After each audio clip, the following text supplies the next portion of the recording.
Hello everyone. आज हम class 12th का चैप्टर नंबर 10 वेक्टर अलजेब्रा आगे कंटिन्यू कर रहे हैं। तो अगर आपने इस चैप्टर का पार्ट 1 नहीं देखा है तो पहले आप पार्ट 1 का वीडियो देख लें, उसके बाद आपको ये पार्ट 2 आगे समझ आ जाएगा। ठीक है, तो चलिए आज जो टॉपिक हम करने वाले हैं वो है डॉट प्रोडक्ट। डॉट प्रोडक्ट को हम बोलते हैं स्केलर प्रोडक्ट। ठीक है, तो किसी भी नाम से आ सकता है आपके पास, या तो डॉट प्रोडक्ट आ सकता है या फिर स्केलर प्रोडक्ट। स्केलर प्रोडक्ट, ठीक है। स्केलर प्रोडक्ट इसलिए बोला जाता है क्योंकि एक स्केलर क्वांटिटी होती है। ठीक है, इसमें सिर्फ मैग्नीट्यूड हमें चाहिए होता है, इसमें डायरेक्शन नहीं दिया होता, इसलिए इसको स्केलर प्रोडक्ट कहते हैं। ठीक है, तो चलिए देखते हैं इसका फॉर्मूला क्या होता है। अगर मान लीजिए आपके पास टू नॉन ज़ीरो वेक्टर है A and B, then A dot B is equals to magnitude A magnitude B into cos theta. ठीक है, जहाँ पर A vector and B vector are non zero. ठीक है, ये नॉन ज़ीरो वेक्टर है। ठीक है, तो वो कह रहा है, और ये जो थीटा है, ये थीटा क्या है, मान लीजिए ये आपको ए वेक्टर दिया हुआ है, ये आपको बी वेक्टर दिया हुआ है, तो इनके बीच का जो एंगल है ये आपका थीटा है। तो ये फॉर्मूला आपको याद रखना है डॉट प्रोडक्ट में, A dot B equals to magnitude A magnitude B into cos theta. और जो थीटा है वो आपका ज़ीरो और पाई के बीच में रहता है, तो थीटा आपका ज़ीरो और पाई के बीच में रहता है। ठीक है, तो ये तो बात होगी डॉट प्रोडक्ट के फॉर्मूले की। अब इस फॉर्मूले से हम बहुत सारे ऑब्जर्वेशंस बनते हैं, तो चलिए उन ऑब्जर्वेशंस को देख लेते हैं, क्योंकि उन ऑब्जर्वेशन के ऊपर बहुत सारे क्वेश्चंस भी आते हैं। ठीक है, ऑब्जर्वेशन, सबसे पहला जैसे मैंने आपको ही बताया कि A dot B is a scalar quantity. ये एक स्केलर क्वांटिटी है जिसमें हमें सिर्फ मैग्नीट्यूड चाहिए होता है, डायरेक्शन की ज़रूरत हमें नहीं होती। ठीक है, सेकंड वो कह रहा है कि अगर थीटा 0 डिग्री है तो थीटा 0 होगा तो कॉस 0 कितना हो जाएगा, 1 हो जाएगा। तो that implies A vector dot B vector is equals to magnitude A into magnitude B. क्यों? क्योंकि थीटा हमारा 0 है और 0 कॉस 0 हमारा क्या होता है, 1 होता है। थर्ड, थीटा अगर 180 है तो कॉस 180 क्या हो जाता है, -1 हो जाएगा। तो यहाँ से हम कह सकते हैं कि ए डॉट बी क्या होगा, minus magnitude A magnitude B, क्योंकि थीटा बाकी तो आपको पता ही है कि बीच में वैल्यू लाया करता है 0 और 180 के, अभी मैंने आपको बताया था। तो 0 और 180 के बीच में कोई भी वैल्यू होगी तो आप उसको इस तरह से निकाल सकते हैं। ठीक है, नेक्स्ट ऑब्जर्वेशन क्या कहती है कि मान लीजिए कि ए डॉट बी ज़ीरो है। ठीक है, तो ये ज़ीरो कब हो सकती है, ये ज़ीरो होगी या तो ए वेक्टर ज़ीरो है और बी वेक्टर ज़ीरो है, तब हो सकती है। या फिर इसके लिए एक कंडीशन और होती है,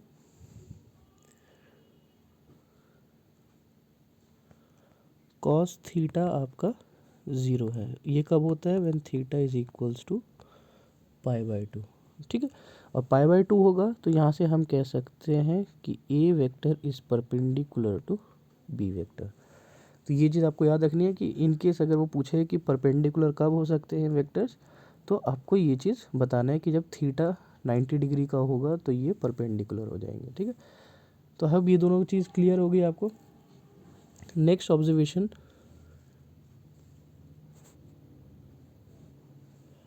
हमारे पास वेक्टर कंपोनेंट्स होते हैं, ये होता है आई कैप, ये होता है जे कैप, ये होता है के कैप। तो डॉट प्रोडक्ट में आपको याद रखना है कि I dot I is equals to J dot J is equals to K dot K, and इनका वैल्यू होता है 1 और I dot J is equals to J dot K is equals to K dot I और इनका value होता है 0। ठीक है। नेक्स्ट, अगर आपको एंगल निकालने के लिए बोला गया है, ठीक है, आपको क्या निकालना है, एंगल निकालना है, तो आप वही फार्मूला जो अभी हमने फार्मूला किया है उसी फार्मूले से आप अपना एंगल भी निकाल सकते हैं। तो देखिए कॉस थीटा किसके इक्वल हो जाएगा, A dot B divided by magnitude A magnitude B. ठीक है, तो थीटा यहाँ से क्या आ गया आपका, cos inverse bracket A dot B magnitude A magnitude B. तो आप अपना एंगल भी यहाँ से निकाल सकते हैं। ठीक है, और जो डॉट प्रोडक्ट होता है, नेक्स्ट ऑब्जर्वेशन, ये कॉम्यूटेटिव होता है, कॉम्यूटेटिव होता है, यानी कि A dot B is equals to B dot A. ठीक है, क्लियर हो गया। तो ये कुछ ऑब्जर्वेशंस हैं जो आपको याद रखने हैं। ठीक है, आगे बढ़ते हैं नेक्स्ट टॉपिक पे, जो कि है हमारा projection of vector. Projection of vectors. Projection of vectors का मतलब क्या होता है, जैसे प्रोजेक्शन हमें पता है, प्रोजेक्शन क्या होता है, एक स्क्रीन होती है, स्क्रीन के ऊपर लाइट जाती है, लाइट से क्या होता है, मूवी या स्क्रीन पे वीडियो वगैरह चलती है, उसको प्रोजेक्शन कहते हैं। तो सेम चीज़ यहाँ पर भी वही है। यहाँ पर हम लोग एक वेक्टर ले लेते हैं, सपोज हमने एक स्क्रीन लिया एल, ठीक है, इसके ऊपर हमने एक वेक्टर ड्रॉ किया ए सी। ठीक है, इसको हम नाम दे देते हैं सपोज पी वेक्टर, और यहाँ से लाइट आएगी, ये दूसरा वेक्टर है, इसका नाम हमने दे दिया बी, ए बी वेक्टर, नाम हम इसको दे देते हैं सपोज ए वेक्टर, और बीच का जो एंगल है इनका क्या है, थीटा। ठीक है, तो प्रोजेक्शन वेक्टर, तो देखिए जब स्क्रीन लाइट आएगी वो ऐसे आएगी, मैंने कहा कि स्क्रीन आपकी एसी है तो ऐसे लाइट आएगी, तो लाइट किस पे गिरेगी, एसी वेक्टर पे गिरेगी, तो प्रोजेक्शन वेक्टर आपका क्या हो गया, एसी वेक्टर हो गया। तो यहाँ से प्रोजेक्शन वेक्टर एसी हमने लिया एसी। ठीक है, तो AC vector is equals to A B vector cos theta dot P cap. ठीक है, तो पी कैप किस लिए लगाया गया, पी कैप इसलिए लगाया ताकि इसकी डायरेक्शन के बारे में आपको पता लग सके। ठीक है,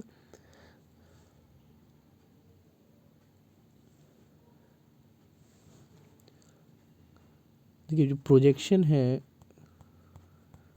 जो हम प्रोजेक्शन की बात कर रहे हैं, प्रोजेक्शन एक्चुअली में है क्या चीज़, प्रोजेक्शन है आपका लेंथ ऑफ एसी। ठीक है, और इसी को हमने किस फॉर्मूले से डिनोट किया है, A B mod A B vector into cos theta.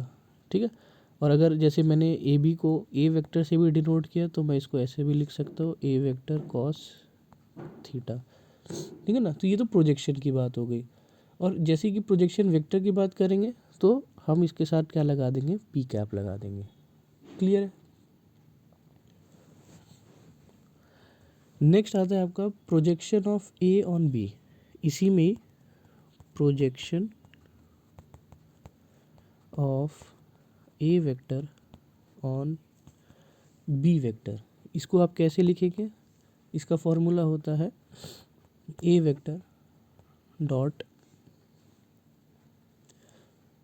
Unit vector of B, और दूसरा formula A vector dot B vector divided by magnitude of B vector. तो अगर आपसे पूछा जाए, आपको दो वेक्टर दिया जाए और उसका आपसे पूछा जाए कि प्रोजेक्शन बताइए किसका किस पे हो रहा है, तो आप दोनों में से कोई सा भी एक फॉर्मूला यूज़ कर सकते हैं। और अगर आपसे प्रोजेक्शन वेक्टर पूछा जाएगा तो आपको कॉस थीटा वाला आपको यूज़ करना पड़ेगा। ठीक है, क्लियर हो गई ये चीज़। नेक्स्ट जो आता है हमारे पास, जो हमें पढ़ना है नेक्स्ट चीज़, वो है हमारा Cauchy Schwarz inequality.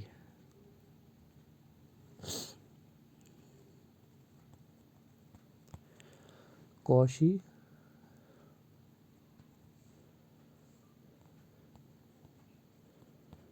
Squads inequality.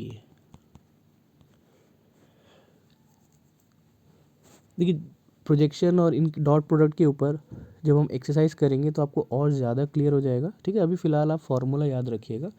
तो नेक्स्ट है हमारा कॉशी स्क्वाड्स इनइक्वालिटी। ये क्या कहता है, A vector dot B vector का मैग्नीट्यूड जब आप लेंगे then it will be less than A magnitude B magnitude, ठीक है। जहाँ पर where A vector is not equal to B vector not equal to zero, ठीक है। ये दोनों ही आपके क्या है, नॉन ज़ीरो वेक्टर्स है आपके। कॉशी स्क्वाड्स इनइक्वालिटी जो है आपके एग्जाम्पल नंबर 19 में आपको दिखाई दे जाएगा, ठीक है। अगर आप बुक से देखना चाहें तो आपको ये बुक में एग्जाम्पल नंबर 19 दिखेगा।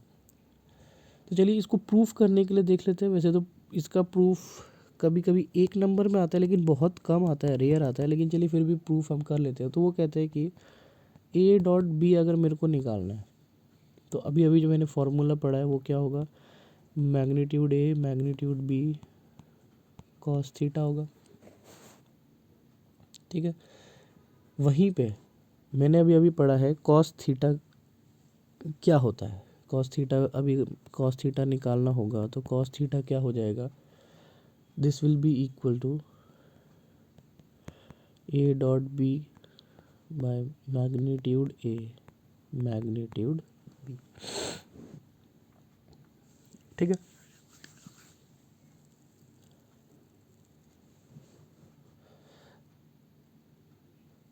तो कॉस थीटा हमने पढ़ा है A dot B divided by magnitude A magnitude B. अब ये देखिए आप, जब सब कुछ ही मैग्नीट्यूड के अंदर हो रहा है तो हम ये कह सकते हैं कि this will be less than equal to 1, ठीक है। कॉस थीटा की वैल्यू आपको पता ही है, जैसे कॉस थीटा का जो ग्राफ होता है ये 1 से शुरू होता है, ये 0 होता है, ये 1 होता है। तो वैल्यू 1 और -1 के बीच में रहती है, ठीक है। तो हमने लिख दिया कि ये जो वैल्यू है ये 1 से छोटी होगी या फिर इक्वल होगी, ठीक है। Fair enough. तो यहाँ से हम क्या कह सकते हैं, इसको उधर ले जाएंगे तो A dot B is less than A magnitude B magnitude, ये है। तो ये हमने कहाँ से यूज़ किया है, ये हमने हमारा जो अभी हमने फार्मूला पढ़ा है डॉट प्रोडक्ट का, ये हमने वही यूज़ किया है, ठीक है।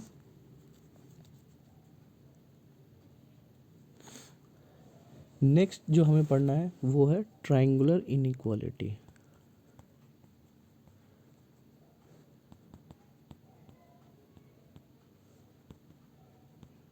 ट्रायंगुलर इनइक्वालिटी, ट्रायंगुलर इनइक्वालिटी क्या कहती है कि अगर आपके पास दो वेक्टर है, आप दोनों का सम कर रहे हैं, उनका मैग्नीट्यूड ले रहे हैं, then it will be less than A magnitude plus B magnitude.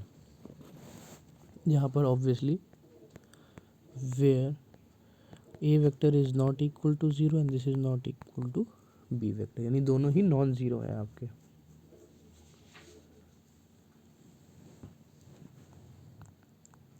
ठीक है। तो चलिए अब इसको प्रूफ करना है हमें, तो प्रूफ देखते हैं इसका। उसके लिए हम एक ट्रायंगल बना लेते हैं। ये है आपका ए वेक्टर, ये है आपका बी वेक्टर और ये है आपका ए वेक्टर प्लस बी वेक्टर, जो कि हमने लास्ट वीडियो में देखा था ट्रायंगुलर लॉ में एडिशन कैसे करते हैं हम लोग। तो शुरुआत करते हैं। A vector plus B vector का मॉड्यूलस का स्क्वायर किसके इक्वल होगा, A vector plus B vector का होल स्क्वायर होगा ये, which is equals to A vector plus B vector into A vector plus B vector, ठीक है। देखिए मॉडुलस का स्क्वायर करेंगे तो ऑब्वियसली जैसे आपको पता है मॉडुलस निकाला जाता है तो रूट में किया जाता है, तो रूट में करेंगे तो स्क्वायर रूट हट जाएगा। तो यहाँ से शुरू करते हैं। तो डॉट प्रोडक्ट है, मल्टीप्लाई करेंगे, ए से जाएगा तो क्या हो जाएगा, ए डॉट ए, फिर ए बी के पास जाएगा, ए डॉट बी वेक्टर, फिर बी डॉट ए हो जाएगा and then B dot B. A dot A किसके इक्वल हो जाएगा, मॉड ए के स्क्वायर के।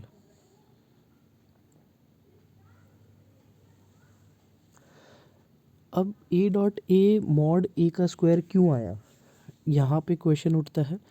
तो ये आप कैसे करेंगे, ये आप डॉट प्रोडक्ट से ही करेंगे। अभी अभी आपने सीखा कि A dot B is equals to mod A mod B. तो यहाँ पे बी की जगह आपको क्या लिखना है, ए ही लिखना है। ये मैं अभी आपको बताऊंगा, एक बार मैं ये लिख लूँ फिर मैं आपको बताऊंगा ये ए डॉट ए मॉड ए कैसे आता है। फिर ए डॉट बी और बी डॉट ए कॉम्यूटेटिव होता है, इक्वल हो जाएंगे। तो ये मैं लिख सकता हूँ 2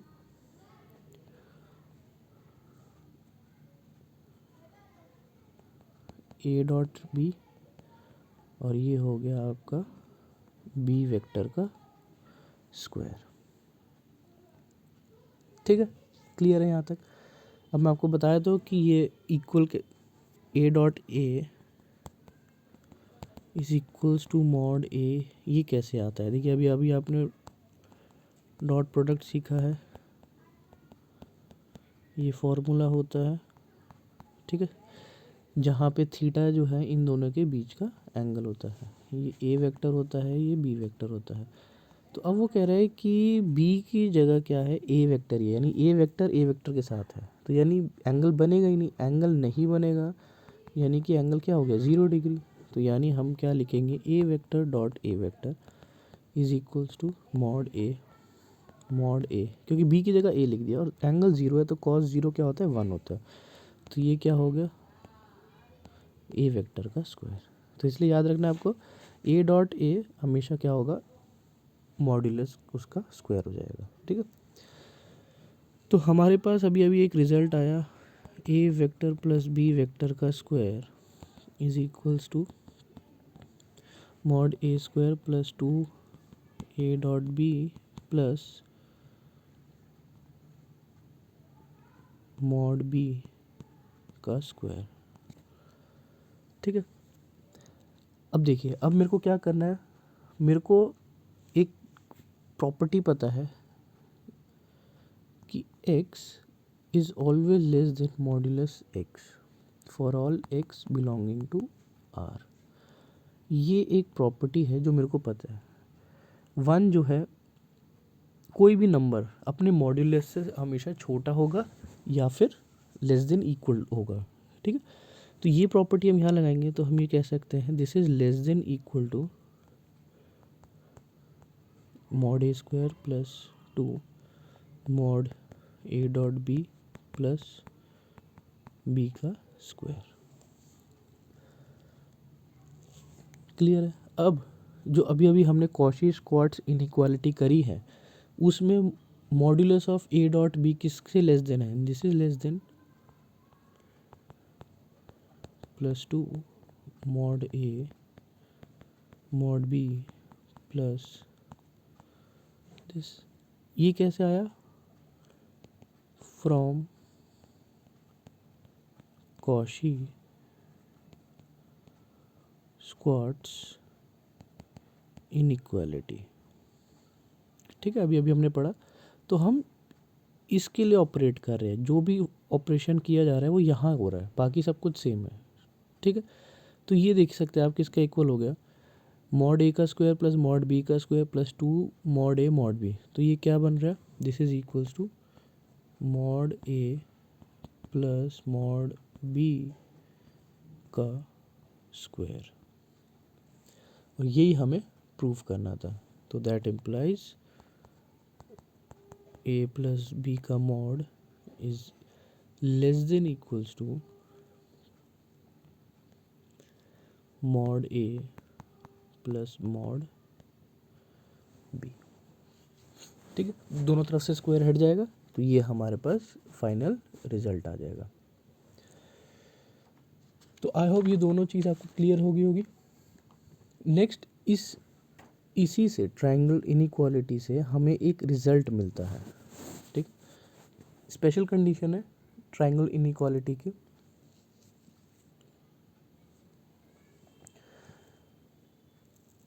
वो कह रहे हैं कि ये इक्वालिटी कब होगी, अभी तो इनइक्वालिटी है, लेकिन इक्वालिटी कब होगी? इक्वालिटी होगी जब तीन पॉइंट्स कोलिनियर होंगे। ट्रायंगल के तीनों पॉइंट्स अगर कोलिनियर हो गए तो इक्वालिटी होल्ड हो जाएगी।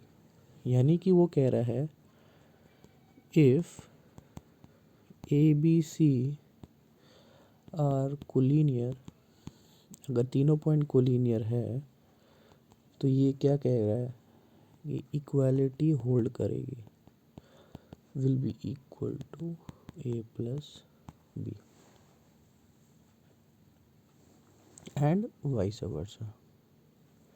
इफ हटा देते हैं यहाँ से, ए बी सी कोलिनियर होंगे तो ये इक्वालिटी होगी, और अगर इक्वालिटी होल्ड कर रहा है तो फिर ये कोलिनियर होंगे, ठीक है। तो ये चीज़ आपको याद रखनी है। तो अब यहाँ तक आपको डॉट प्रोडक्ट समझ आया होगा, और अगर नहीं समझ आया तो कोई प्रॉब्लम नहीं है, अभी हम एक्सरसाइज करेंगे तो आपको धीरे धीरे सब कुछ समझ आ जाएगा। तो देखते हैं 10.3 question number 1। Angle between two vector A and B निकालना है हमें। मैग्नीट्यूड दिया हुआ है, ठीक है। तो देखिए मैग्नीट्यूड, ए मैग्नीट्यूड कितना है √3, बी मैग्नीट्यूड कितना दिया हुआ है 2, एंड ए डॉट बी कितना दिया हुआ है आपको √6। तो आपको फॉर्मूला लगाना है, A dot B is equals to mod A mod B cos theta. तो कॉस थीटा किसके इक्वल हो गया, A dot B by mod A mod B. A dot B कितना है √6, ये कितना है √3 इंटू 2। तो √6 को आप क्या लिख सकते हैं, √3 इंटू √2, नीचे √3 इंटू 2, √3 से √3 कैंसिल हो जाएगा, नीचे 2 है तो ये आपका नीचे क्या बच जाएगा 1/√2। तो यानी कि आपके पास आ गया cos theta is equals to 1/√2। तो थीटा कितना आया, कॉस इनवर्स 1/√2। 1/√2 कब होता है, व्हेन थीटा इज π/4, ठीक है। Question number 2, find the angle between the vectors, दोनों वेक्टर्स के बीच का एंगल निकालना है, ठीक है। तो इसको आप ए वेक्टर मान लीजिए। ए वेक्टर क्या है आपका आई कैप -2 जे कैप +3 के कैप। तो आप इसका मॉड्यूलस निकाल सकते हैं। मॉड्यूलस हम लोगों ने देखा पिछले वीडियो में कैसे निकाला जाता है, तो मैं यहाँ पे डायरेक्ट निकाल के बता रहा हूँ आपको। तो ये हो जाएगा 1 का स्क्वायर +2 का स्क्वायर +3 का स्क्वायर, ये -2 है तो ये कितना हो गया 9 14 √14 आ गया। नेक्स्ट बी वेक्टर आपको दिया हुआ है 3 आई कैप -2 जे कैप +k कैप, इसका भी मॉड्यूलस निकाल लीजिए। ये कितना आ जाएगा, ये भी आएगा 14।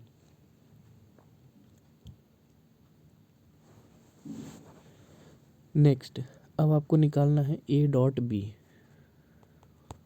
ए डॉट बी निकालना है, यानी आपको क्या करना है, इन दोनों को मल्टीप्लाई करना है। अब आप ये देखिए, अभी अभी हमने ऑब्जर्वेशन में बताया था आपको कि I dot I, J dot जे और के डॉट के ये 1 होते हैं, बाकी सब 0 हो जाते हैं। यानी जब आप इनको मल्टीप्लाई करेंगे, आप मल्टीप्लाई कैसे करेंगे, आप लिखेंगे आई -2j +3k bracket 3i -2j +k, ठीक है। अब आप मल्टीप्लाई करेंगे एक एक करके, आई को आई के पास लेके जाएंगे, फिर आई जे के पास जाएगा, आई के पास जाएगा, और हमें पता है आई आई जे जे और के को छोड़ के बाकी सब 0 हो जाते हैं। आई जे 0 हो जाता है, आई के 0 हो जाता है, ठीक है। तो वो सब हमें मल्टीप्लाई नहीं करना, हमें सिर्फ आई आई से मल्टीप्लाई करना है, और जे से और के से। तो आई को आई से करेंगे तो ये कितना आएगा 3।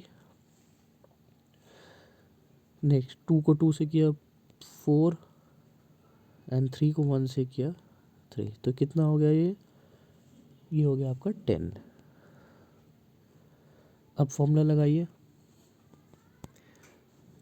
Cos theta is equals to A dot B by A B.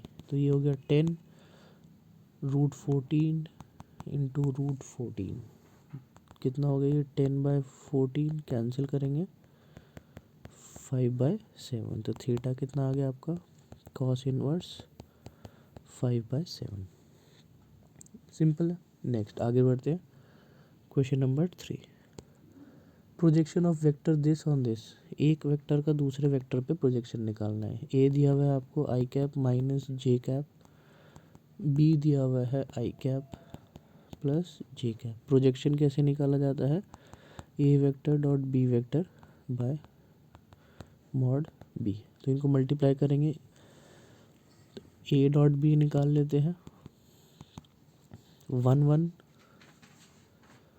जो चीज़ 1 माइनस 1 कितना आ रहा है 0, और मॉड बी कितना आ रहा है आपका 1 + 1 √2 विच इज़ 0/√2 विच इज़ 0, यानी प्रोजेक्शन नहीं हो सकता। Question number 4, find the projection of vector this on this. Same है क्वेश्चन 3 की तरह, ठीक है, कर लीजिएगा आप। Next question 5, show that the each of the vector is a unit vector. Unit vector निकालने के लिए मैंने आपको बताया था लास्ट वीडियो में भी कि उनका मैग्नीट्यूड कितना होना चाहिए 1, यानी लेंथ, यूनिट वेक्टर की लेंथ क्या होनी चाहिए 1 होनी चाहिए। जैसे ये वेक्टर है ए वेक्टर, ये मान लीजिए बहुत सारे यूनिट्स है इसमें, तो इसका जो एक यूनिट है ये है आपका ए यूनिट, एक यूनिट, ठीक है ना। तो मैग्नीट्यूड क्या होना चाहिए यूनिट वेक्टर का 1 होना चाहिए। तो चलिए देख लेते हैं। वो कह रहा है कि ये दिखाइए कि तीनों आपके यूनिट वेक्टर है। तो पहले निकाल लेते हैं। ए वेक्टर क्या है आपका 1/7, 2 आई कैप, 3 जे कैप, 6 के कैप। तो मॉड्यूलस निकालेंगे, कितना हो जाएगा ये √2/7 का स्क्वायर प्लस 3/7 का स्क्वायर प्लस 6/7 का स्क्वायर। सॉल्व करेंगे 4/49, 9/49, 6/49। तो सॉल्व करेंगे 36/49। तो 6 4 49, ये आ गया 1, ठीक है। नेक्स्ट वेक्टर का देख लेते हैं। बी वेक्टर ये दिया हुआ है आपको 1/7, 3 आई कैप माइनस 6 जे कैप प्लस 2 के कैप। मॉड बी निकालेंगे, आप चाहे तो चेक कर सकते हैं, ठीक है, ये भी आपका 1 ही आएगा। एंड सिमिलरली सी वेक्टर 1/7 दिया हुआ है, 6 आई कैप प्लस 2 जे कैप माइनस 3 के कैप, ये भी आपका 1 आएगा, ठीक है। आप चाहे तो चेक कर सकते हैं, ठीक है, चेक करो। तो ये चीज़ तो हमने दिखा दिया है कि ये तीनों क्या है यूनिट वेक्टर है, क्योंकि इनके जो मैग्नीट्यूड है वो आ रहा है 1। अब हमें दिखाना है कि ये परपेंडिकुलर है। अब मैंने आपको बताया था परपेंडिकुलर के लिए आपको क्या दिखाना है कि A dot B equal to B dot C equals to C dot A equals to 0, ठीक है। ये जब हम लोग ऑब्जर्वेशन कर रहे थे तब मैंने आपको बताया था कि अगर ए डॉट बी 0 कब हो सकता है, या तो वो परपेंडिकुलर होंगे या फिर दोनों में से एक 0 होगा। तो यहाँ पे दोनों में से, तीनों में कोई भी 0 नहीं है, तीनों यूनिट वेक्टर है। तो यानी हमें शो करना है, वी हैव टू शो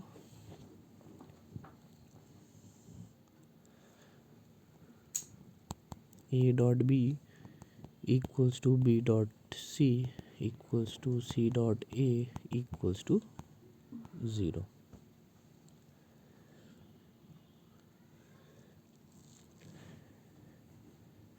ये चीज़ हमें शो करना है, ठीक है।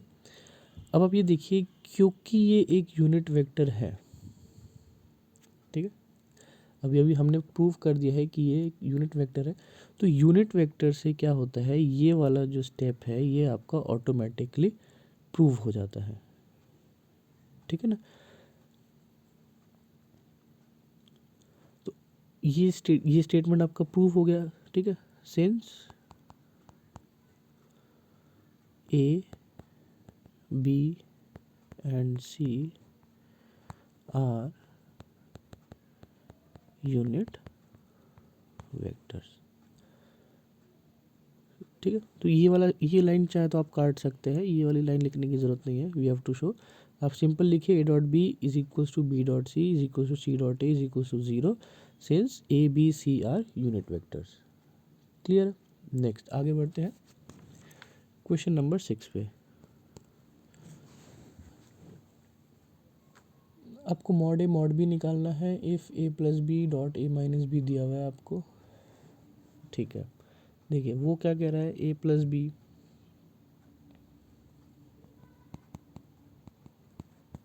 Dot A minus B is equals to 8। Dot product करते हैं, A dot A minus A dot B plus B dot A minus B dot B is equals to 8। ये हो गया आपका मॉड ए, ये और ये कैंसिल हो गया, minus mod B is equals to 8। आपको दिया हुआ मॉड ए 8b के इक्वल है, तो 8b whole square minus B square equals to 8। 8 8 64 minus 1 63 square equals to 8। तो mod B square is equals to 8/63। तो मॉड बी कितना आ गया आपका, under root 8/63 which is equals to 8 का हो जाएगा आपका 2√2 और 63 का आप लिख सकते हैं 3√7। मॉड भी आ गया, यहाँ से अब आप मॉड ए निकाल लीजिए। मॉड ए कितना है, 8b 16√2/3√7। नेक्स्ट आपको निकालना है, इवैल्यूएट करना है product of 3a minus 5b। बिल्कुल सिंपल है, जैसे अभी क्वेश्चन नंबर 6 किया है आपने, आपको वैसे ही करना है। ठीक है, ये वाला मेरे करवाने की ज़रूरत नहीं है। नेक्स्ट देख लेते हैं एक बार क्वेश्चन नंबर 8। वो क्या कह रहा है, find the magnitude of two vector having same magnitude such that angle between them 60 and their scalar product is 1/2। वो क्या कह रहा है कि थीटा जो है वो 60 डिग्री है दोनों के बीच में। ठीक है, और स्केलर प्रोडक्ट जो है ए डॉट बी कितना दिया हुआ है, 1/2। और आपको क्या निकालना है, मैग्नीट्यूड निकालना है। और ये भी दिया हुआ है कि ए का magnitude is equals to B का मैग्नीट्यूड। तो मेरे को नहीं लगता इसको करने में ज़्यादा मुश्किल आएगी। आपको सिर्फ फार्मूला लगाना है, A dot B is equals to ये वाला जो फार्मूला है हमारा कॉस थीटा। थीटा की जगह 60 डिग्री डाल दीजिए और ए डॉट बी की जगह 1/2 डाल दीजिए।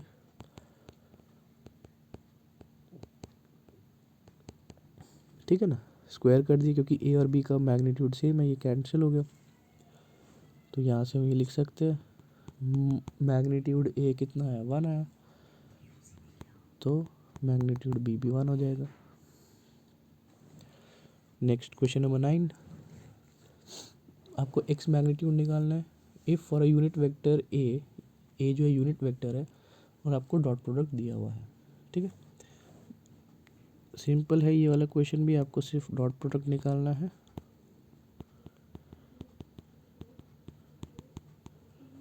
ठीक है, X dot X X square हो जाएगा minus A square equals to 12। अब क्योंकि ए यूनिट वेक्टर है तो इसका मैग्नीट्यूड 1 होगा, तो एक्स का स्क्वायर इज इक्वल्स टू 13। तो एक्स का मैग्नीट्यूड कितना हो गया, √13। Next question number 10, A B C 3 vector दिए हुए, A plus lambda B is perpendicular to C. देखिए परपेंडिकुलर दिया हुआ है, परपेंडिकुलर का मतलब ही होता है A plus lambda B dot C is equals to 0। तो आपको ये निकालना है, ये गिवन है आपको इसी में वैल्यू पुट करना है। तो सबसे पहले तो आप निकालिए ए प्लस लैम्डा बी। तो ए प्लस लैम्डा बी करेंगे तो ये क्या हो जाएगा, 2 माइनस लैम्डा आई कैप प्लस 2 प्लस 2 लैम्डा जे कैप प्लस 3 प्लस लैम्डा के कैप। डायरेक्ट लिख दिया है मैंने, आपको ऐड ही करना है, आप कर लेंगे ईजिली। मल्टीप्लाई करना है 3i cap plus J cap से, ठीक है। मल्टीप्लाई करते आई और जे को करेंगे, के तो ज़ीरो हो जाएगा, तो मल्टीप्लाई करेंगे तो ये क्या हो जाएगा 6 minus 3 lambda plus 2 lambda is equals to 0, तो lambda is equals to 8। Question number 11, show that A B plus B is perpendicular to A B minus B A for any two non zero vector A and B.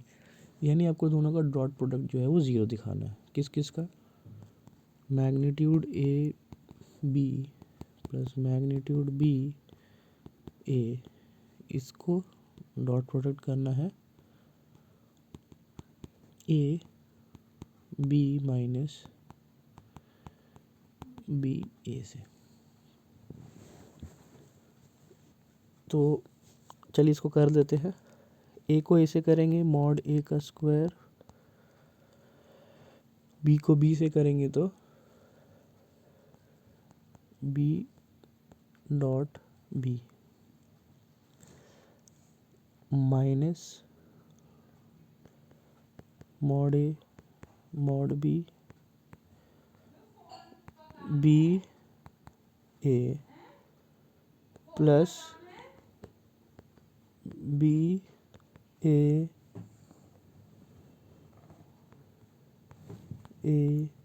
B minus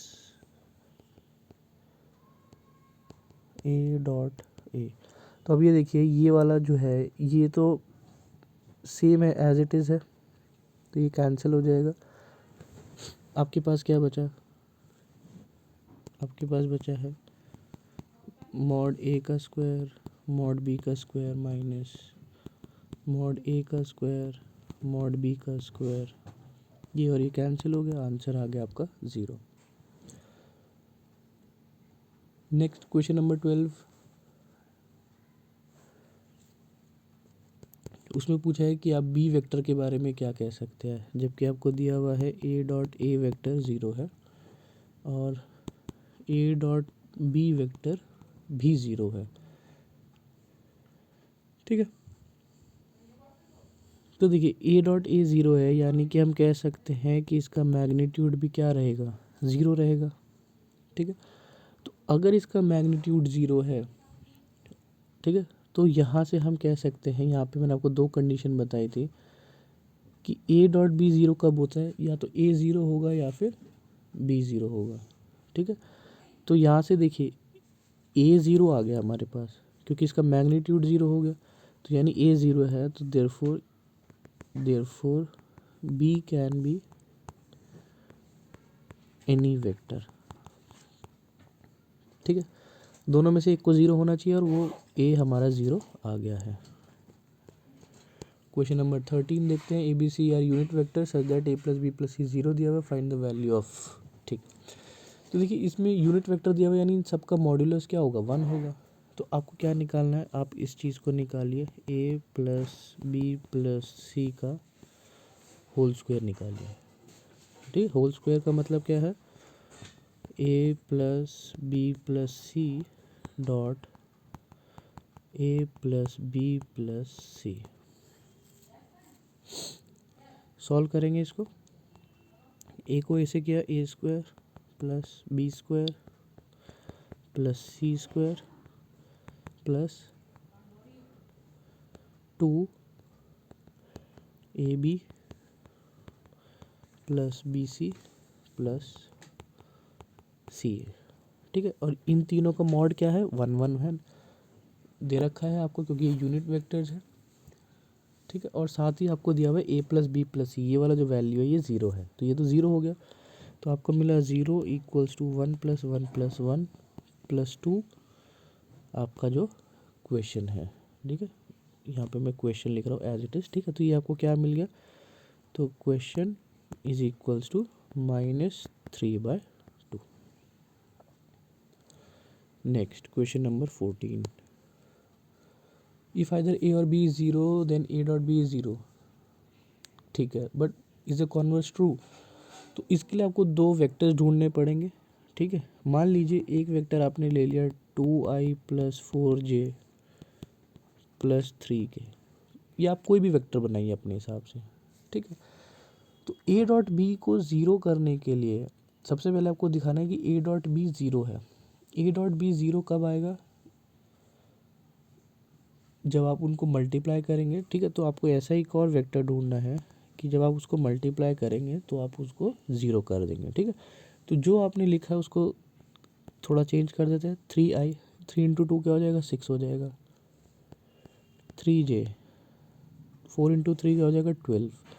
तो अब आपको इसको minus करना है, तो minus में आप कोई भी वैल्यू डाल दीजिए इसको, ठीक है। ये बना लीजिए, तो ये आ गया। आप ए डॉट बी निकालिए। 6 + 12 - 18, ये कितना हो गया? ज़ीरो हो गया। लेकिन क्या ए ज़ीरो है? नहीं। मॉड्यूलस कितना आ जाएगा इसका? 29। और बी का मॉड्यूलस कितना आएगा? 54। तो ना तो ए ज़ीरो है ना बी ज़ीरो है, लेकिन ए डॉट बी ज़ीरो है। नेक्स्ट 15, ए बी सी आपको ट्राइंगल दिए हुए हैं, वर्टेक्स दिए हुए हैं। Then find angle A B C निकालना है आपको, ठीक है। आप इसकी फिगर बना लीजिए।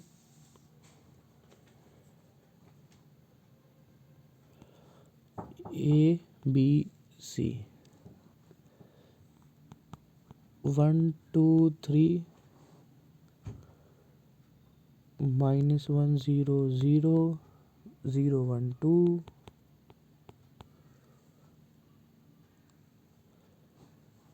ठीक है। इस तरह से ये हमारे वर्टेक्स दे रखे हैं आपको। तो सबसे पहले आपको क्या निकालना है? आप बी ए निकाल लीजिए, बी ए वेक्टर। कैसे निकालेंगे? लास्ट वीडियो में हमने सीखा है 2 पॉइंट फार्मूला वेक्टर्स के लिए, जिसमें फाइनल माइनस इनिशियल करना होता है। तो यहाँ से सॉल्व करेंगे तो ए में से बी माइनस करेंगे, तो ये आ जाएगा आपका 2i cap + 2j cap + 3k cap. Next B C निकाल लीजिए। सिमिलरली वो आ जाएगा आपका i cap + j cap + 2k cap, ठीक है। अब आपको क्या निकालना है? B A dot B C निकालना है। क्यों? क्योंकि एंगल जो है वो यहाँ पे बन रहा है, ठीक है। तो जिन दो वेक्टर्स के बीच में एंगल निकलता है, कॉस थीटा भी वहीं से निकलता है, तो आपको क्या निकालना है? B A dot B C निकालना है। तो इनको मल्टीप्लाई कीजिए तो ये आएगा 2 + 2 + 6, कितना आ गया? 10। और बी ए का कितना आएगा मैग्नीट्यूड? 17 आ जाएगा रूट में। और बी सी का मैग्नीट्यूड कितना आएगा? √6 आ जाएगा, ठीक है। अब बस आपको फॉर्मूले में डालना है। फॉर्मूला क्या है आपका? B A dot B C is equal to mod B A mod B C cos theta. तो B A dot B C ये कितना आया था मेरा? 10। ये आया था मेरा √17 √6 कॉस थीटा। तो थीटा कितना आ गया? Cos inverse 10/√102।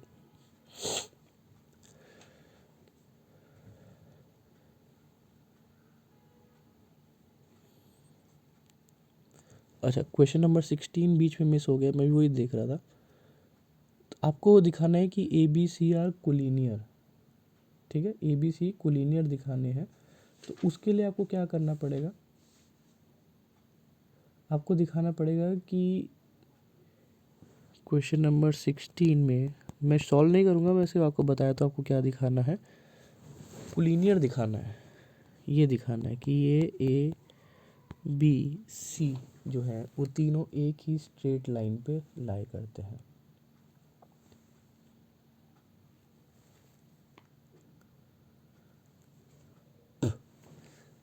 तो आपको दिखाना है modulus A B + B C is equals to A B plus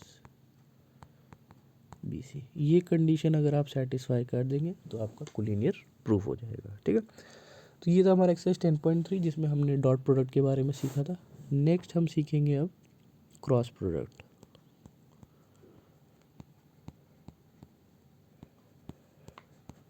cross product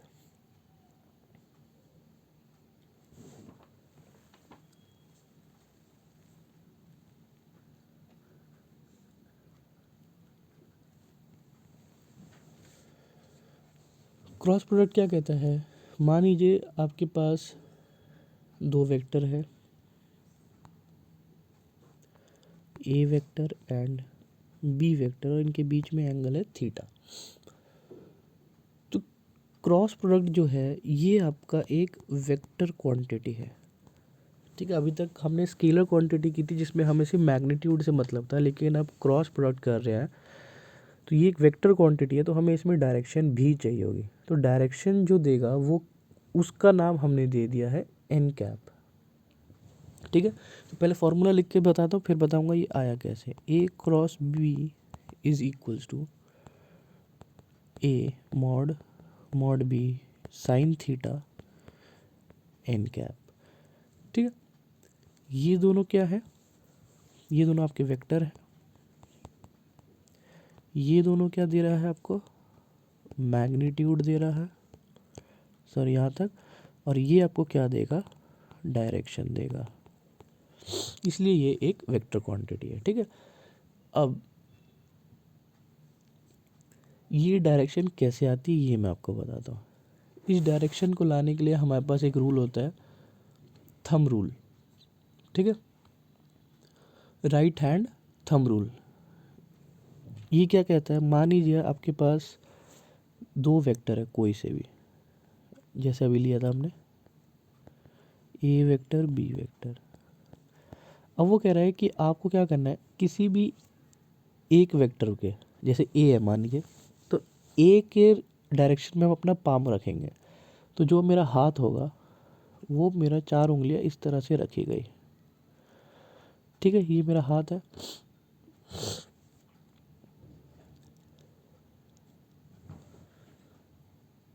अब मेरे को क्या करना है, बी की डायरेक्शन में अपनी उंगलियों को घुमाना है। बी ऊपर की तरफ है तो मैं अपनी उंगलियों को इस डायरेक्शन में घुमाऊंगा। तो जब मैं अपने पाम को ऊपर की तरफ घुमाऊंगा तो मेरा जो अंगूठा है राइट हैंड का वो कहाँ आएगा? बाहर की तरफ आएगा, यानी इस डायरेक्शन में मेरा एन आएगा। ये आएगा मेरा एन कैप। ठीक है, तो हमें यूज़ करना है हमारा राइट हैंड। ए पे पाम रखेंगे, फिर उसको हम बी की तरफ घुमाएंगे। ठीक है, बी की तरफ घुमाने पे जिस डायरेक्शन में मेरा अंगूठा होगा उस डायरेक्शन में मेरा एन आएगा। क्लियर है ये चीज़?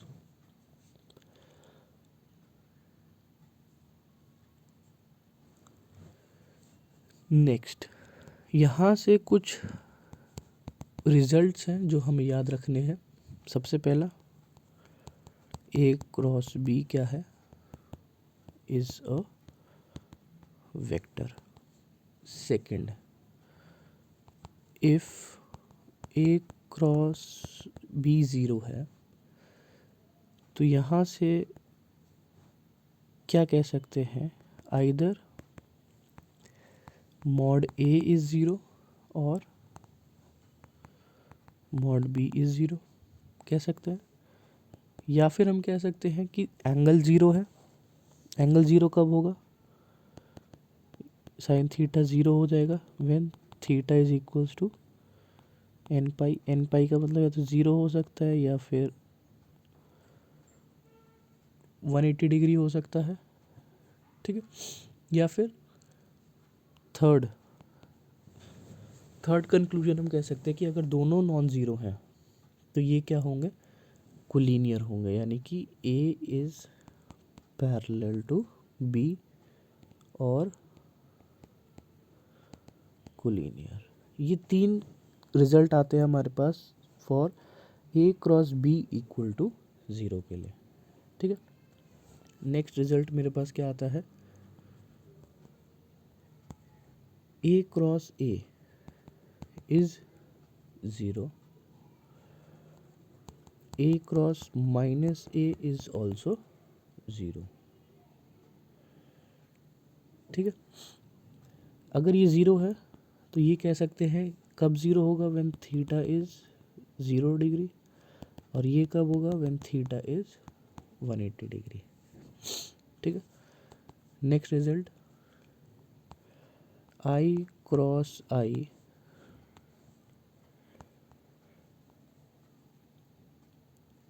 Is equals to J cross J is equals to K cross K, और ये होता है आपका ज़ीरो। डॉट प्रोडक्ट में ये 1 होता है, लेकिन क्रॉस प्रोडक्ट में ये 0 होता है।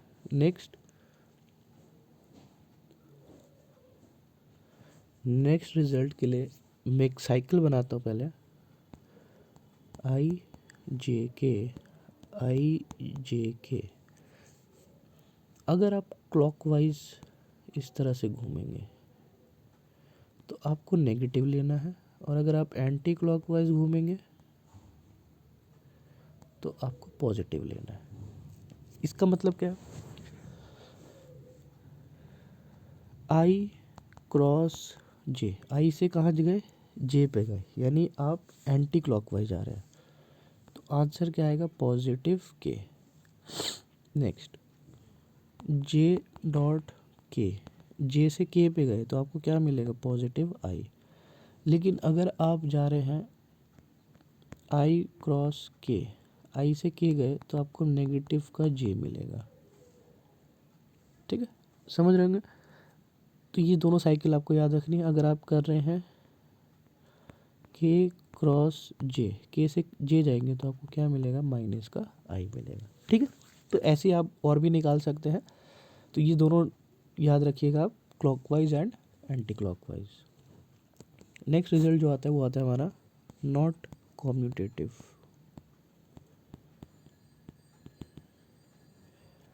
यानी कि A cross B is not equal to B cross A, but A cross B is equal to minus B cross ए।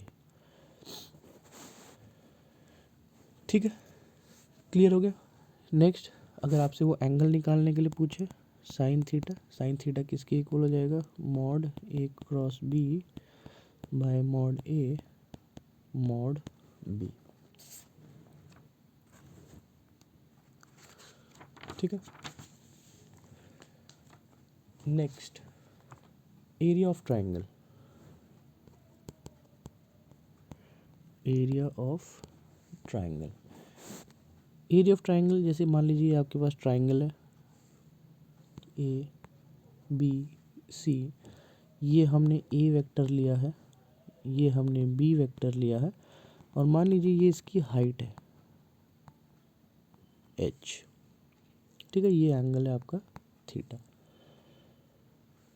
तो ये साइन थीटा क्या होता है, साइन थीटा होता है पी बाई एच। परपेंडिकुलर क्या है मेरा, ये हाइट है।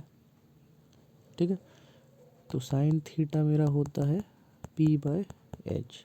तो साइन थीटा मेरा पी है, तो परपेंडिकुलर मेरा कितना है, एच है। और एच हाइपोटेन्यूज, हाइपोटेन्यूज मेरा क्या है यहाँ पे, बी वेक्टर है। ठीक है, इस छोटे ट्राइंगल की बात कर रहा हूँ मैं अभी, मैंने साइन थीटा यूज़ किया। तो एच कितना आ गया मेरा, B vector into sine theta. अब बेस क्या है मेरा, ये ए वेक्टर है, और बेस क्या है, ए वेक्टर। ठीक है, तो हाइट आ गई, बेस आ गई, एरिया ऑफ ट्राइंगल लगा देते हैं। तो area of triangle half base height, half base कितना है ए, हाइट कितनी है मॉड बी साइन थीटा। तो ये ही है मेरा एरिया ऑफ ट्राइंगल। लेकिन अब साइन थीटा, साइन थीटा का अब हम क्या करेंगे। ठीक है, तो एरिया ऑफ ट्राइंगल मेरा क्या हो जाएगा, half mod A cross B. इस पूरे की जगह मैंने क्या लिख दिया, ए क्रॉस बी एक साथ, ठीक है, जो कि अभी तक हमने पढ़ा है। ए क्रॉस बी का जो फॉर्मूला है वो हमने यहाँ पे लगा दिया। तो ये मेरा आ गया area of triangle half mod A cross B. अब इसी से हम एरिया ऑफ पैरेललोग्राम भी निकाल सकते हैं। कैसे, ये देखिए, ये पैरेललोग्राम है मेरा, ए बी सी डी, ये हाइट है, ये ट्राइंगल था मेरा, ई, ये एच है, ये ए वेक्टर, ये बी वेक्टर, ठीक है। तो एरिया ऑफ पैरेललोग्राम में देखिए, ये जो है ट्राइंगल यहाँ तक आएगा, ठीक है। इसको दोबारा बना लेते हैं।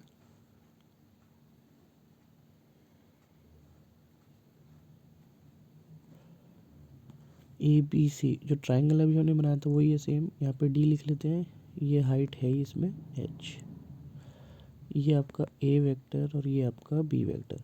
तो अब ये देखिए पैरेललोग्राम में दो ट्राइंगल है, तो मैं कह सकता हूँ कि area of parallelogram is 2 into area of triangle, 2 into 1/2 A cross B, 2 से 2 कैंसिल कट गया, तो मेरे पास फॉर्मूला आया ए क्रॉस बी का। तो जब भी आपको एरिया ऑफ पैरेललोग्राम निकालना हो तो आप ये वाला फॉर्मूला लगाएंगे, ठीक है। तो यहाँ पर हमारा ये क्रॉस प्रोडक्ट भी कंप्लीट होता है, ठीक है। तो चलिए इसके कुछ क्वेश्चंस देख लेते हैं। 10.4 क्वेश्चन नंबर 1,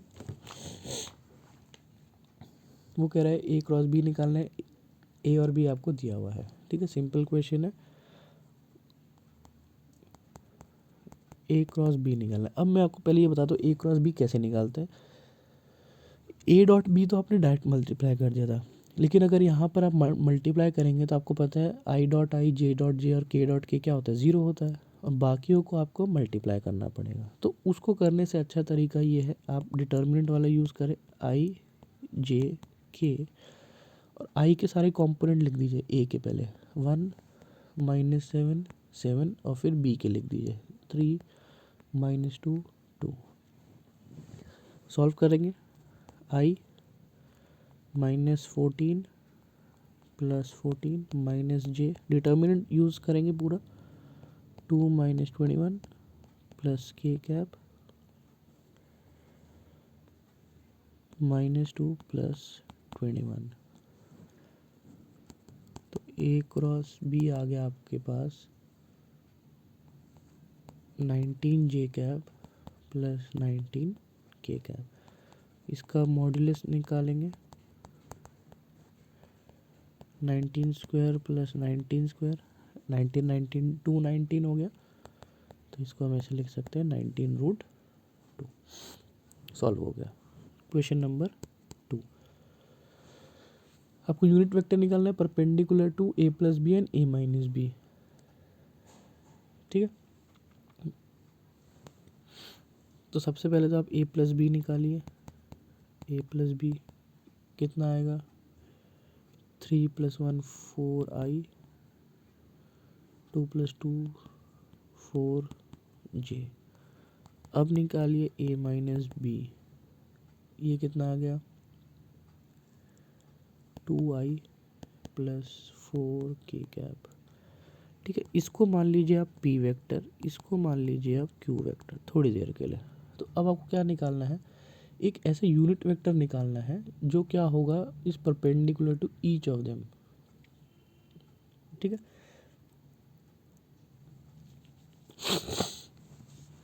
तो परपेंडिकुलर कब होगा, परपेंडिकुलर जब होगा जब आप इसका क्या निकालेंगे, क्रॉस प्रोडक्ट निकालेंगे। तो क्रॉस प्रोडक्ट निकाल लेते हैं, पी क्रॉस क्यू, सॉल्व करेंगे, आई जे के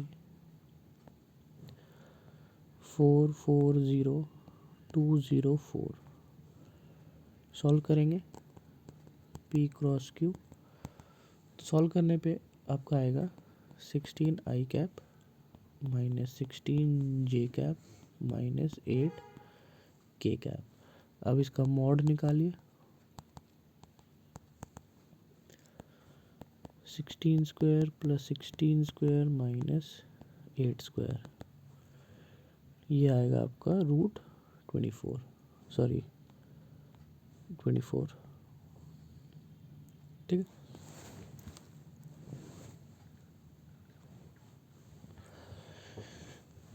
अब आप फॉर्मूला लगाइए। P cross Q is equals to P Q sine theta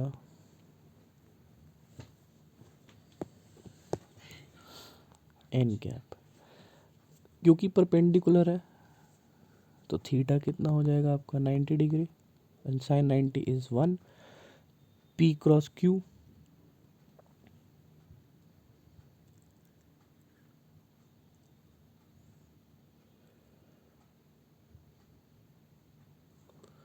ठीक है, ये आप निकाल ही चुके हैं। अभी अभी आपने निकाला है P क्रॉस Q, आपने निकाला ये वेक्टर। ठीक है, ये आपको निकालना है। अब साइन थीटा हट जाएगा आपका,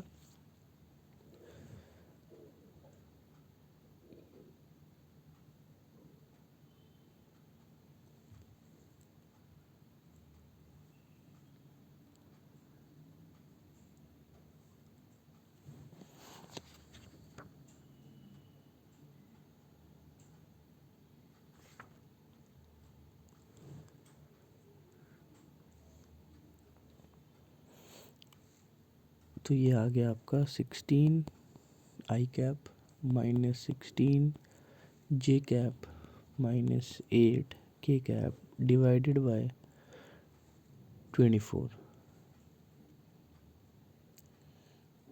ठीक है, अब जो डायरेक्शन होगी वो डायरेक्शन, दो डायरेक्शन बनती है, या तो वो प्लेन के बाहर होगा या फिर वो प्लेन के अंदर होगा। तो दो डायरेक्शन के लिए हम यूज़ करेंगे प्लस एंड माइनस। तो ये हो गया plus minus 2/3 i cap minus plus 2/3 j cap minus plus 1/3 k cap.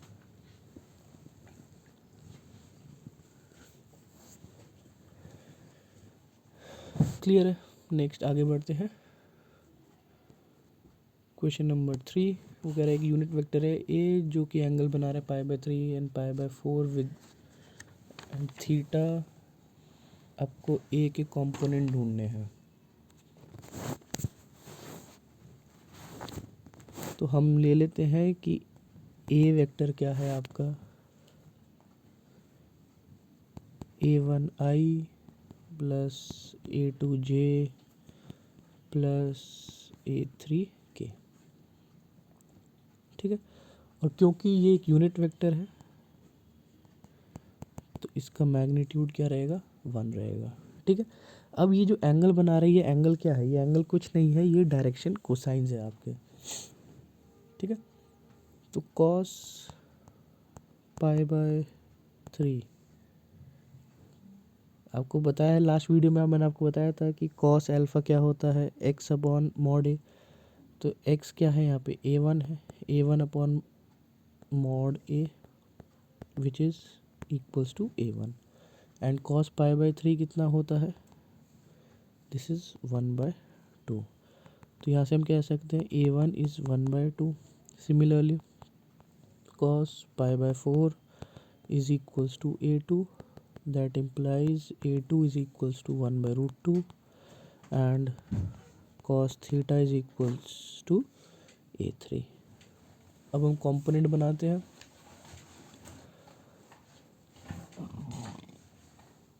अब क्योंकि हमें मॉड ए कितना दिया हुआ है, 1 दिया हुआ है, और कंपोनेंट्स हमें दिए हुए हैं, तो ए का a1 कितना हो गया, 1/2 का स्क्वायर 1/√2 का square plus cos theta square is equals to 1। Solve करेंगे तो cos square theta is equals to 1 minus 1/4 minus 1/2। Solve किया 1/4, तो थीटा कितना आ गया आपका π/3। थीटा पाई बाय 3 आ गया, तो यहाँ से हम कह सकते हैं कि A3 कितना है आपका 1/2 एंड थीटा इज़ 1/3। ठीक है। क्वेश्चन नंबर 4, आपको ये शो करना है तो शो इजीली हो सकता है। ये A minus B cross A plus B solve करेंगे तो A क्रॉस A क्या हो जाएगा, A cross A plus A cross B minus B cross A minus B cross B। हमें पता है A क्रॉस A और B क्रॉस B ज़ीरो होता है, तो हमारे पास क्या बच गया, A cross B minus B cross A, and हमें पता है A cross B and B cross A minus होता है, तो हम इसको ऐसे लिख सकते हैं A cross B plus A cross B which is equals to 2 A cross B। Question number 5, lambda and mu निकालना है आपको, क्रॉस मल्टीप्लाई करना है। इजी है, मेरे को नहीं लगता ज़्यादा मुश्किल है। डिटर्मिनेंट वाला मेथड यूज़ कीजिए, IJK 2 6 27 1 लैम्डा म्यू, इसको सॉल्व कीजिए, इक्वल टू 0 रखिए, आपका आंसर आ जाएगा। क्वेश्चन 6, A डॉट B 0 दिया हुआ है, A क्रॉस B 0 दिया हुआ है। What can you conclude about vectors A and B। देखिए A डॉट B 0 है, तो हम ये कह सकते हैं आइदर A इज़ 0 और B इज़ 0 और A is perpendicular to B। और सेकंड में हमें दिया हुआ है A क्रॉस B 0 दिया हुआ है हमें, तो यहाँ से हम कह सकते हैं कि आइदर A इज़ 0 और B इज़ 0 और A is parallel to B। ठीक है, ये डिफरेंस है दोनों में, डॉट प्रोडक्ट में परपेंडिकुलर होते हैं, क्रॉस प्रोडक्ट में पैरेलल होते हैं। तो हम ये कह सकते हैं कि ये दोनों दो वेक्टर एक ही टाइम पे परपेंडिकुलर और पैरेलल नहीं हो सकते। ठीक है, तो हम कह सकते हैं but A vector and B vector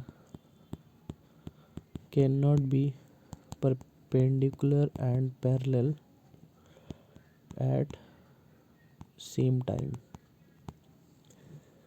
तो that implies either A is 0 और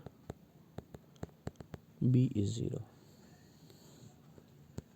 क्वेश्चन 7, ABC आपको 3 वेक्टर दिए हुए, आपको ये शो करना है, ये आप इजीली शो कर सकते हैं। ठीक है, ये मेरे करने की ज़रूरत नहीं है। क्वेश्चन नंबर 8, कॉन्वर्स आपको बताना है।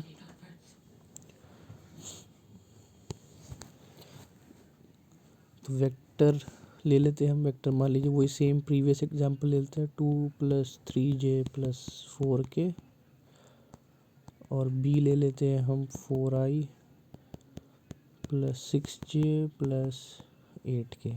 ठीक है, मॉड A देख लीजिए, आप चेक कर लीजिए, मॉड A होगा 29 और मॉड B आएगा आपका 116।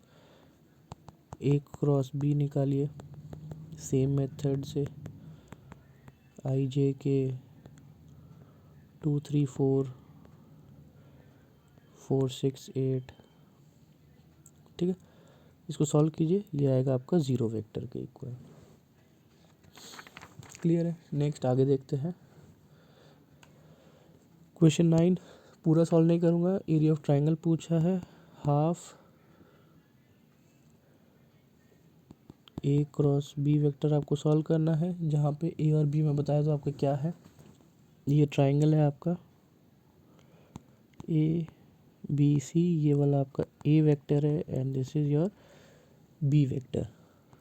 ठीक है, ये एंगल है आपका, तो A वेक्टर कैसे निकालेंगे, A vector is equals to BC vector and B vector is equals to BA vector. तो आप BC वेक्टर निकालिए, BA वेक्टर निकालें और फिर उसका क्या कर दीजिए, आप क्रॉस प्रोडक्ट कर दीजिए। ठीक, ये आपको पता है, ये निकालने के लिए 2 पॉइंट फार्मूला है हमारे पास,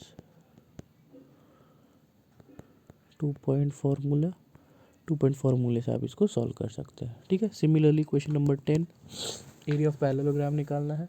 ए और बी वेक्टर दिए ही हैं आपको, तो डायरेक्ट आप ए क्रॉस बी निकाल सकते हैं, ठीक है। तो इस तरह से आपको ये क्रॉस प्रोडक्ट की एक्सरसाइज कंप्लीट करनी है, और साथ ही साथ आप मिसलेनियस क्वेश्चंस भी कीजिए। मिसलेनियस क्वेश्चंस करने से आपको आइडिया मिल जाएगा, ठीक है। कोई भी डाउट आए आप किसी भी तरह का, तो आप ज़रूर पूछ सकते हैं, ठीक है ना। तो एक फटाफट से एक रिवाइज कर लेते हैं हम लोग, cross product and dot product में डिफरेंस क्या है, यही हमने पढ़ा है आज की वीडियो में। तो देखिए, सबसे पहला डिफरेंस तो है कि ये एक वेक्टर है और ये एक स्केलर है। यहाँ पे हम क्या लिखते हैं, A cross B is equals to 0 में ए इज़ 0 और B is 0 and theta is equals to N pi, यानी 0 180 ये हो सकता है। ए डॉट बी 0 में ए इज़ 0 और बी इज़ 0 और थीटा क्या हो सकता है आपका 90 डिग्री, ठीक। फॉर्मूला लिखने की ज़रूरत नहीं है, फॉर्मूला क्या होता है इसका, A cross B is equals to A B sine theta N cap, और ये होता है A dot B A B cos theta, ठीक है। Next, I cross I is equals to J cross J is equals to K cross K is equals to 0 होता है, पर यहाँ पे I cross I is equals to J cross J is equals to K cross K is equals to 1 होता है। यहाँ पे I cross J is equals to K cap होता है, जे क्रॉस के आई कैप के इक्वल होता है, लेकिन यहाँ पे I cross J is equals to J cross K is equals to K cross I, K cross आई क्या होता है यार, जे होता है, लेकिन यहाँ पे क्या होता है 0 होता है, ठीक है। नेक्स्ट, यहाँ पे साइन थीटा निकालना हो तो आप कैसे निकालेंगे, ए क्रॉस बी इस तरह से, यहाँ पे निकालना हो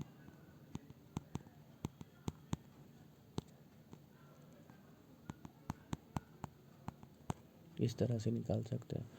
ये A cross B is equals to minus B cross A होता है, और यहाँ पे A dot B is equals to B dot A होता है, ठीक है। तो ये है आपका मेजर डिफरेंस दोनों क्रॉस एंड डॉट प्रोडक्ट में। तो आप इस चैप्टर के सारे क्वेश्चंस कीजिए, मोस्टली मैंने करवा ही दिए हैं, बाकी मिसलेनियस रह गया, मिसलेनियस को आप खुद से ट्राई कीजिए। किसी भी तरह का कोई डाउट आता है तो आप मेरे से पूछ सकते हैं। Thank you.